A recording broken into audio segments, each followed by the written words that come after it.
You're not going to believe who just rewrote your concealed carry rights. No, it wasn't Biden, it wasn't Congress, it wasn't even the usual lineup of anti-gun activists. It was the Supreme Court. The judge who led the charge was someone gun owners once trusted. Justice Amy Coney Barrett just delivered a 6-3 ruling that's sending shockwaves through the Second Amendment world. And here's the wild part. She didn't just rule with the conservatives, she brought the liberals with her. Let that sink in. Laws are shifting fast. Where you can carry, where you can't, which permits still hold weight, and which ones just became worthless paper. Clock's ticking. Some states have 60 days to rewrite their entire carry laws or face automatic injunctions. Others are rushing to ban carries in schools, subways, even concert venues. If you carry, even once a month, this affects you, and if you don't know what's just changed, you're already behind.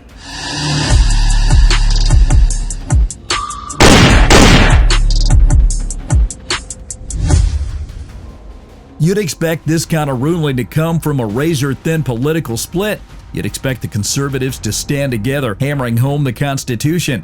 And you'd definitely expect the liberals to fight back with everything they've got. But that's not what happened. Justice Barrett didn't just rewrite the majority opinion, she flipped the entire script. Instead of siding with Thomas, Alito, and Gorsuch, she joined forces with Kagan, Sotomayor, and Jackson. And just like that, we got one of the weirdest coalitions in Supreme Court history. The reaction? Explosive. Gun right groups are torn in half. Some are calling it a smart compromise. Others are screaming betrayal. Even Justice Thomas, who's usually the quiet one, came out swinging in public. He called it a complete departure from Bruen, the decision that gave concealed carry a massive boost just a few years ago. Barrett's ruling didn't rely on tradition or original text. Instead, she introduced something new, something she calls the practical carry standard. What does that mean for you? It means the courts don't just ask what laws existed in 1791. They now look at modern safety concerns and compelling government interests. Translation: more regulation, more gray areas, and a lot more power handed back to states, even the ones that love to restrict gun rights. Here's the gut punch. This wasn't a slow shift. It was a 6-3 slam dunk that turned conservative unity into open warfare. Barrett broke ranks, liberals jumped on board, and now every concealed carry in America is caught in the middle of something they didn't vote for and never saw coming. Forget what you knew about how gun rights are supposed to be judged in court. The old rule was simple. The government wanted to restrict your right to carry. They had to prove that a similar restriction existed back in 1791. That was the Bruen standard. Text, history, tradition, no guesswork, no political balancing act. But Barrett, she threw that playbook out the window. In her opinion, she introduced something brand new, what she calls a practical carry standard. Doesn't look backward, it looks at what's reasonable today. Her words, the government can regulate where, when, and how you carry as long as the rules serve a compelling interest and leave you with some way to exercise your rights. Sounds harmless on paper. In reality, that kind of language opens the door for almost anything. You see, now a state doesn't have to prove their gun law existed in the 1700s. They just have to claim it protects public safety, and if the court agrees it's narrowly focused, it gets passed. That means new bans on carry zones, training requirements, licensing tweaks. All of it can be justified under this new balancing act. That's exactly why the liberal justices joined her. It gives them the framework they've always wanted.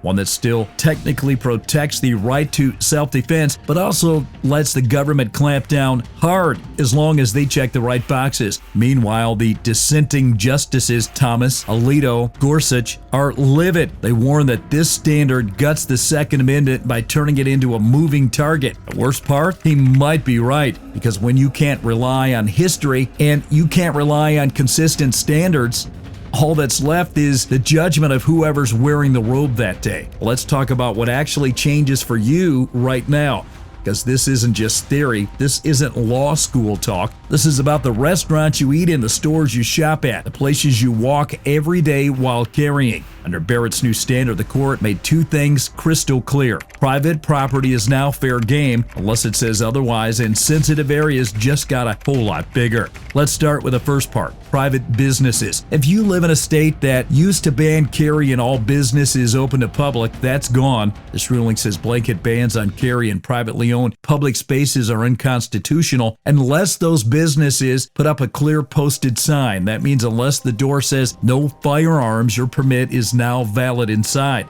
That's a huge win, but don't celebrate too fast, because on the flip side, sensitive areas are expanding fast. Court didn't just leave it vague, it gave examples: schools, government buildings, subways, stadiums, amusement parks, high-density venues, places where large groups gather, places where government services are provided. Some states are already rushing to slap the sensitive area label on everything they can. And under the new test, as long as they can argue public safety and show it's not a total ban, they might win. So what you're looking at now is a flip. Before, you could generally carry unless it was clearly restricted. Now you have to check on where you're standing, because some areas might quietly fall under this new sensitive umbrella. And remember, these changes aren't up to debate in your state legislature or happening through courts, through rushed policies, and in some cases through emergency orders. Your old carry map? Toss it. This is new legal terrain, and it's shifting fast. If you thought permit reciprocity was complicated before, buckle up, it's about to get a whole lot messier. One of the most surprising parts of Barrett's opinion was her call for nationwide consistency when it comes to recognizing out-of-state permits. Under this new framework, states must honor concealed carry permits from other states unless they can prove that refusing to do so protects a compelling local interest, and not just some vague public safety concern. They need to reveal evidence. That means your permit from Texas, it might now be valid in places that never recognized it before, but don't start packing your bags for New York just yet, because there's a catch, and it's a big one.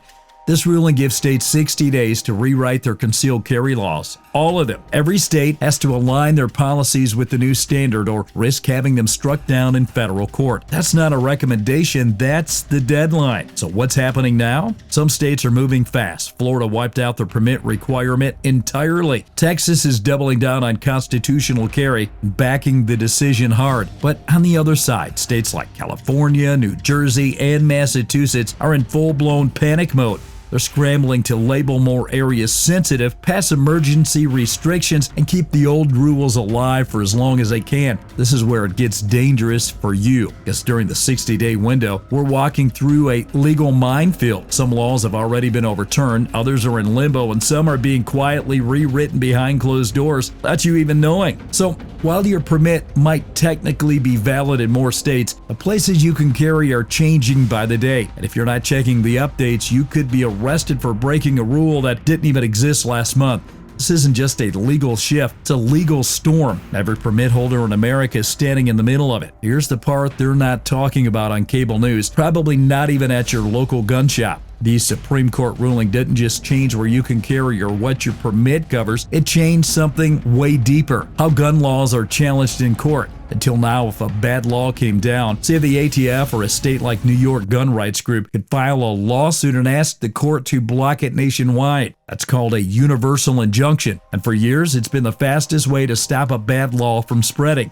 That's done. In the same ruling, the court declared that federal judges can't block a law from the entire country anymore. From now on, injunctions only apply to actual parties involved in that lawsuit. You sue an individual, you get relief as an individual. You sue an organization, the court might protect your members, but not the general public. It's procedural, but it's powerful, because it means no more quick blocks for unconstitutional gun bans. Every lawsuit will now need to be tactically planned with the right plaintiffs, the right structure, and the right scope, or it risks getting tossed aside. Legal experts are calling this the death of nationwide relief as we know it, and it's going to push gun right groups to change their entire playbook. You'll start seeing more class action style cases, the states or organizations stepping in as lead plaintiffs. You'll see more strategic targeting, trying to win state by state, circuit by circuit, and it means that even if one case wins, that victory won't automatically apply to you unless you're directly tied to it. This change doesn't sound dramatic, but for anyone anyone who's ever relied on a major court victory to block a gun ban,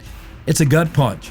Because going forward, no more blanket protections, no more sweeping wins, no shortcuts. Every inch of freedom will have to be fought for, one plaintiff at a time. If you want to see what panic looks like in politics, just take a peek at your state capitol right now. This ruling didn't come with a grace period, it came with a countdown, and that 60-day clock is already ticking fast. 12 states had major portions of their carry laws wiped out overnight. That means governors, legislatures, and attorney generals are rushing to respond. New York called an emergency legislative session within hours of the decision. California is pushing emergency bills to restrict carries around schools, hospitals, and entertainment venues. Massachusetts is trying to bury carry rights under layers of red tape. But some states are taking a victory lap. Florida scrapped their permit requirement completely. Texas expanded constitutional carry even further. Then you've got states like Colorado, Illinois, and Washington stuck in legal limbo. The result? Total inconsistency.